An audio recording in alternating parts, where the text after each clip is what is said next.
बिहार में कुछ महीनों में चुनाव है, अगला सीएम किसको देखते हैं, नीतीश, तेजस्वी या प्रशांत किशोर? देखिए, ये पॉलिटिकल क्वेश्चन आप हम लोग से काहे पूछते हैं? ये अब मेरे देखने से, अपने से सोच के देखिए, मेरा देखने से कोई सीएम नहीं बन सकता। मेरा एक इंडिविजुअल सिंगल वोट है। इसको बदल देते हैं। सबसे पॉपुलर कौन आपको लगता है इन सब में? सबसे पॉपुलर या आपका फेवरेट नेता कौन है? नीतीश कुमार, प्रशांत किशोर? काफी मेहनत कर रहे हैं आजकल। सबकी अलग अलग रिस्पॉन्सिबिलिटी है। देखिए, नीतीश कुमार को जिस हालत में बिहार मिला था ना, गढ़ा में मिला था, गढ़ा में, जिसपे कोई बिल्डिंग नहीं बना सकता है। पहले उसको आप जैसे एक जमीन खरीदिए, कोई समतल जमीन खरीदिए, कोई गड्ढा में का खरीदिए, समतल वाला तुरंत बिल्डिंग बना देगा। तो उत्तर प्रदेश एक समतल जमीन थी, फटाफट काम होने लगा। और बिहार गढ़ा में मिला था, तो उन्होंने इस इंफ्रास्ट्रक्चर, बिजली, लॉ एंड ऑर्डर, सोशल, इसको सुधारते सुधारते परेशान हो गए। लालू यादव को जब मिला था ना, तो ऐसा स्थिति में बिहार मिला था कि कुछ ऐसे जगह थे जहां पूरे गांव के बाहर एक दो आदमी लाठी लेके खड़ा हो जाता था, कहता था कि तोरा वोट डालने नहीं जाना है, अब पूरा गांव अंदर रह जाता था। वो इंसान इंटरप्रेन्योरशिप देखेंगे। तो हर इंसान का चैलेंज अलग अलग है। जिनको जहां मिला, वही उन लालू यादव को रेलवे मिला, रेलवे को फायदा में दिखा दिए। अब लोगों ने कहा कि कबाड़ बेच दिए। दुनिया के कौन आदमी कबाड़ घरे में रखता है? ये बड़ा तो अच्छे ना किए। खान सर ने बड़ा स्मार्टली लालू जी की भी तारीफ कर दी और नीतीश जी को भी खुश कर दिया कि बिहार में दुकान चलानी है भैया। चलिए, इसके बाद आगे बढ़ते हैं। खान सर की टीचिंग फिलॉसफी, एक शब्द में आप जो टीचिंग कराते हैं उसको अगर क्लास में बैठ के उसको समझ में नहीं आया तो स्टूडेंट की गलती नहीं, टीचर की गलती है। बहुत बढ़िया, बहुत बढ़िया। अच्छा, चूंकि आपने कई दोस्तों का नाम लिया अपना शुरू में, लड़कपन के दिनों में कोई याद आपको, कोई याद हो कि भैया ये किया था, वो किया था? हर किसी ने कुछ ना कुछ किया रहता है। बचपन में तो हम लोग के टाइम पे मोबाइल वोबाइल था नहीं, तो दिन भर तो आदमी बदमाशी करता था उसमें। अब याद के डेली एक तो नया नया कहानी रहता था बचपन में, कौन ध्यान रहता है इतना? मतलब बचपन में तो हमको लगता है कि जिस आंधी में मौसम विभाग चेतावनी जारी करता था कि घर से ना निकलिए, उस आंधी में हम लोग टिकोरा बीनने जाते थे। आम का जो छोटा वाला आम होता है ना, उसको टिकोरा बोला जाता है हमारे यहाँ, तो उसमें हम लोग तो बचपन में तो आदमी बदमाशी करते रहता था। अच्छा, आप टीचर ना होते तो क्या होते? हमको तो फौज में जाना था। टीचर ना होते तो हमको एक किसानों के लिए, और हम भी अभी बताते हैं, बहुत दिन टीचिंग नहीं करेंगे, हमको किसानों के लिए वर्क करना है। किसानों की 3-4 महत्वपूर्ण समस्या है। उसकी एक, फसल का उत्पादन कम है। दूसरा क्या है, उसका फसल अगर उत्पादन हो गया तो कीड़ा खा जाते हैं सब। और उस तीसरा क्या है कि अगर नहीं खाया तो बेचने जाएगा तो उसके फसल की सेल्फ लाइफ कम होती है, तो कोल्ड चेन नेटवर्क नहीं है। उसको अगर शाम में अपनी सब्जी बेचने गया है तो शाम 4 बजे तक ही उसको अच्छा भाव मिलेगा। बाकी समय गिद्ध की तरह लोग देखते होंगे कि शाम होगा तो बेच के जाएगा, क्योंकि उसके यहाँ कोल्ड स्टोरेज का चेन नहीं है। आप 3 सिस्टम देखिए। किसान को आप 5 किलो का जो अनाज का है, ये देखिए, ये एक अच्छी योजना है और समाज का एक बड़ा हिस्सा उससे प्रभावित हो रहा है, उसका वो एहसानमंद है। लेकिन हमें एक ये भी सोचना पड़ेगा कि हम अभी भी कहां पर हैं। तो उनका योजना में हम संदेह नहीं कर रहे हैं, बहुत अच्छी योजना है। लेकिन ये जो 3 चीज है किसानों के लिए, एक किसान को बताइए, अगर मेहनत से उत्पादन किया, हमारे यहाँ समस्तीपुर एक जगह है, वहां गोभी उत्पादन हुआ, 1 रुपया किलो बिका गोभी, 1 रुपया, जबकि दुबई में बिक रहा था 250। बताइए, एक किसान दुबई भेजेगा कि जो सिस्टम बैठा हुआ है वो भेजेगा? तो क्या मतलब बनता है? वो ट्रैक्टर चला दिया, 1 रुपया किलो गोभी। अभी बहुत सारे लोग पूछेंगे, क्योंकि आप लोग दिल्ली में बैठे हैं, आप लोग को आइडिया नहीं लगेगा 1 रुपया किलो भी गोभी हो सकता है क्या? वहां ट्रैक्टर चला दिया समस्तीपुर में।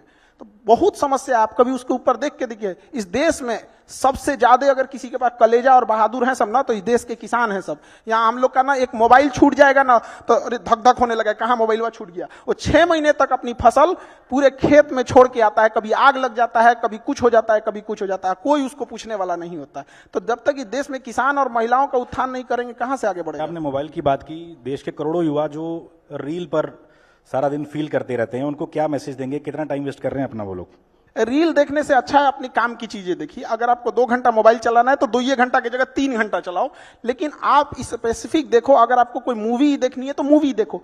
ये रील का मतलब क्या हो गया? अजनबी से मिलते जा रहा है, उसको खुद नहीं पता है कि इसके नीचे क्या करके स्क्रॉल करके आएगा, तो वो उससे कोई उसका याद नहीं होगा। जितनी छोटी छोटी चीजों को हम देखेंगे, हमारी मेमोरी कमजोर होते जाएगी। तो ये इसके मेमोरी पे चीजों पे बहुत ज्यादा हो रहा है, क्योंकि रील देखने के बाद ना हम उसे रिकॉल नहीं कर पाते। मेमोरी तेज कैसे होता है? जब हम किसी चीजों को बार बार रिकॉल करते हैं। तो अगर उस रील की जगह मूवी भी देख लेगा ना, तो उसको रिकॉल आएगा, कोई डायलॉग याद आएगा, कोई इमोशनल सीन, कोई गाना, कुछ ना कुछ याद आएगा। रील में उसको कुछ नहीं याद आता है। आप ऐसे समझिए कि हमारा दिमाग कितना शॉर्ट कर दिया है ये सोशल मीडिया ने, कि 20 सेकंड के रील पे भी ना ऊपर लिखा होता है वेट फॉर इंड। 20 सेकंड के रीलवा पे लिखा है इंड के लिए इंतजार करो। बाप रे बाप। अच्छा, काफी लोगों का सवाल था कि हजारों स्टूडेंट्स आपसे करंट अफेयर पढ़ते हैं, खान सर अपडेट होने के लिए क्या क्या पढ़ते हैं? वो कोई एक सोर्स से हम लोग नहीं पढ़ सकते हैं, कहीं कहीं जहां जहां से मिल जाता है आदमी वहां से उठा के पढ़ लिया। जैसे अमेरिका के बारे में पढ़ना है तो हम इंडियन न्यूज को पढ़ेंगे तो वो इंडियन एस्पेक्ट्स में दिखाएगा, बट वही अगर हम गार्जियन न्यूयॉर्क टाइम्स देख लेंगे तो वहां के हिसाब से दिखाएगा। और धीरे धीरे चीजें आदत हो जाती है। न्यूज में होता क्या चीज है, मतलब एक मेन चीज होती है, उसको घुमा फिरा के होते रहता है। अच्छा, कोई एक चीज जो आपको लगता है आज के स्टूडेंट्स को पता होनी ही चाहिए, कोई एक चीज? बहुत चीज पता होना चाहिए, एक चीज से क्या चीज हो जाएगा उसका, लेकिन हाँ एक चीज मतलब हम ये जरूर कहेंगे कि जो स्टूडेंट के अंदर ये चीज होती है ना कि हम इसको बाद में पढ़ लेंगे, बाद में रिवीजन कर लेंगे, हम अच्छे से इसे फेयर कर लेंगे, टाइम टेबल बना देंगे, इस सबको बहुत दिक्कत होने वाला आगे जाके। अभी नहीं तो कभी नहीं है, जो आज करेगा वही कर सकता है। और बहुत परफेक्ट के चक्कर में नहीं पढ़िएगा। स्टूडेंट सबको देखते हैं एक बार फेयर करेंगे, एक बार रफ, कुछ नहीं, मिला पढ़ना चालू करो, चाहे जैसे भी। टेबल सजाएगा, पानी बोतल रखेगा, फिर उसको पानी पिएगा, नमकीन खाएगा, पढ़ने से पहले फिर वॉशरूम जाएगा, फिर पानी पिएगा, पगला गया, बैठ जहां पढ़ना है पढ़ वहीं पे। अच्छा, कोई आप स्टूडेंट्स की बात कर रहे हैं, सबसे अतरंगी सवाल जो किसी स्टूडेंट ने आज तक आपसे पूछा हो, कुछ याद हो आपको कोई किस्सा, किसी स्टूडेंट का सवाल? डेली 2-4 ठो अतरंगी आते ही रहता है सब यहाँ पे। हाल फिलहाल का बताइए। एक बार हम ज्योग्राफी पढ़ा रहे थे, नर्मदा नदी, गंगा नदी, तो एक स्टूडेंट आया, कहा कि सर ये नर्मदा नदी 2 नदी है क्या? हम कहे नहीं तो। कहते सर नाम देखिए ना, नर और मादा। हम कह रहे भाई साहब तू पागल कर देगा हम लोग को। अभी 1-2 दिन पहले तो हमेशा कुछ ना कुछ इस टाइप का आते रहेंगे। अच्छा, खान सर सबको डर लगता है, आपका सबसे बड़ा डर क्या है? किसी चीज से डर लगता है खान सर को?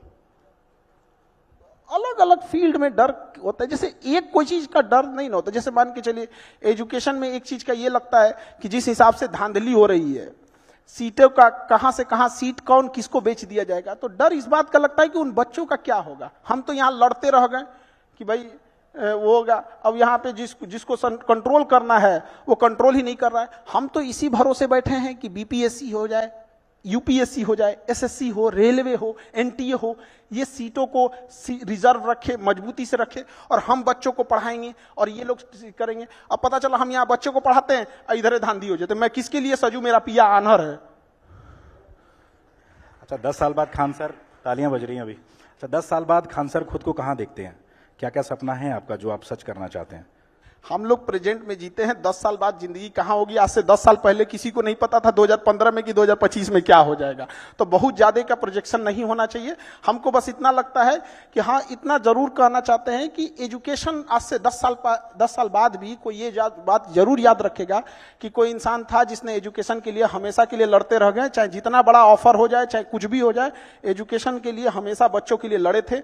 आज भी गवर्नमेंट से लड़ना कितना टफ होता है तो आप लोग को तो यहाँ देखते होंगे, वहां पे बच्चों के लिए तो लड़ते लड़ते आदमी तो हमेशा उन्हीं के लिए रहेगा। अच्छा, आपको लगता है कि भारत को जो रिस्पेक्ट अब दी जा रही है पहले नहीं मिलती थी, चूंकि आप टीचर हैं, क्या लगता है कि दुनिया में अब ज्यादा भारतीय पासपोर्ट की धाक की बड़ी है अब पहले से?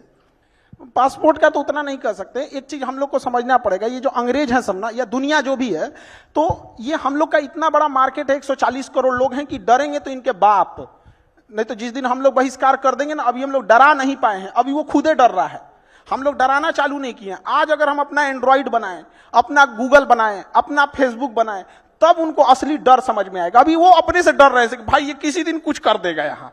और दूसरी बात कि भारत का जो छवि बढ़ा है वो ऑब्वियस भी बात बढ़ा है, लेकिन एक चीज और गौर करना पड़ेगा, आज से 10 साल पहले, 15 साल पहले किसी के पास इतना मोबाइल नहीं था जिसे पता चले कि रूस में प्रधानमंत्री का कैसे स्वागत हुआ, कैसे नहीं हुआ।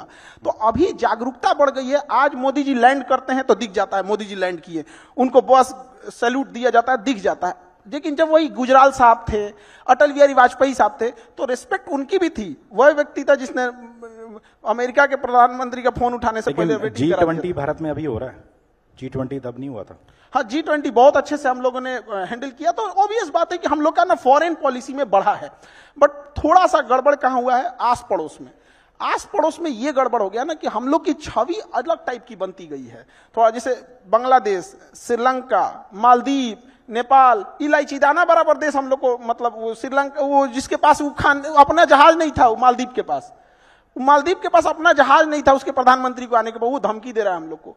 तो ये चीजें नहीं होनी चाहिए। अभी जो बाद में माफी भी मांग लिया उन्होंने। तो ये तो पूरा अच्छा, बर्बाद करके ये मारेंगे। तो हम देश की बात कर रहे हैं। छोटे छोटे शहरों से भारत की ऐसा टैलेंट निकलता रहा है, भले वो महेंद्र सिंह धोनी हो, इस तरह के तमाम लोग, खान सर भी। तो आपको क्या लगता है जो छोटे छोटे शहरों में ऐसा रॉ टैलेंट हमारा बैठा हुआ है, उसको क्या मोटिवेशन देंगे, क्या बताना चाहेंगे कि भैया लगे रहो, कामयाबी मिलेगी? हर शहर में ऐसे लोग हैं। अब थोड़ा सा क्या होता है ना कि इंडिया में जो इंसान सक्सेस हो जाता है, लोगों को लगता है ये बहुत अलग किया होगा। एक आध नंबर से या थोड़े मोड़े चीजों से अगर चूक जाता है तो लोग इंडिया में ना उसको थोड़ा भी रिस्पेक्ट नहीं देते हैं। ये बहुत खराब लगता है। कोई कामयाब है तो इसका मतलब ये नहीं कि जो आपसे पीछे है वो आपके लायक नहीं है या आपसे कम जानता है। कभी कभी होता है कि मतलब उसके पीछे वाला बेटर उनसे ज्यादा बेटर जान रहा होता है। एक समय आएगा जब उसको भी लोग जानेंगे। तो थोड़ा बहुत वही कहते हैं कि लगे रहना चाहिए। कामयाबी एक दिन में नहीं मिलती है, लेकिन एक दिन तो जरूर मिलती है। चलिए, बिहार में चुनाव है और लोगों को जैसे पता लगा कि आपसे हम मिलने वाले, तो उन्होंने पूछा जरूर था हमसे कि आपको क्या लगता है प्रशांत किशोर जिस तरीके से गांव गांव जाकर मेहनत कर रहे हैं, मेहनत रंग लाएगी? भले सरकार ना बना पाए, आपको क्या लगता है कैसा काम कर रहे हैं प्रशांत किशोर? लोगों को जागरूक करना ये बहुत अच्छी चीज है। और एक व्यक्ति ने इतना हिम्मत दिखाया जो गांव गांव जाके पैदल चल रहा है। हम तो कहते हैं जागरूक ना करके कोई पैदलों चल के देखे कितना टफ होता है, गर्मी, बरसात, ठंडा। और क्या सिखा रहे हैं वो, लोगों को क्या कह रहे हैं, शिक्षा पे ध्यान दो, स्किल्ड पे ध्यान दो, यही सब चीज। ऐसा थोड़ी कर रहे हैं कि मतलब कोई गलत चीज सिखा रहे हैं। तो लोगों को जागरूक कर रहे हैं, बहुत अच्छा काम कर रहे हैं। उनको नतीजों में भी देखने को मिलेगा, उनको जरूर। अच्छा, कल को कहें कि भैया खान सर जुड़ जाओ हमारे साथ? आप लोग हमको ना, पता नहीं, हमको कभी कभी लगता है कि हम पढ़ा रहे हैं तो आप लोग हमको ये नहीं कहते हैं कि पढ़ाइए, बार बार हमको उधरे क्यों खींच के लेके जाते कि आप हैं? कह रहे हो बहुत अच्छा काम कर रहे हैं। चलिए, इन्होंने नीतीश तो जी- मतलब हम क्या कहते, खराब काम कर रहे हैं? इन्होंने नीतीश जी की तारीफ कर दी, लालू की तारीफ कर दी, प्रशांत किशोर की तारीफ कर दी। बिहार में चुनाव है, आगे आपसे हम दोबारा जुड़ेंगे। आज हमसे खान सर जुड़े, बहुत बहुत शुक्रिया आपका, धन्यवाद। हमारे इस कॉन्क्लेव में आप आए, बहुत बहुत शुक्रिया। आगे भी आपसे हम धन्यवाद। जुड़ते रहेंगे। Thank you very much.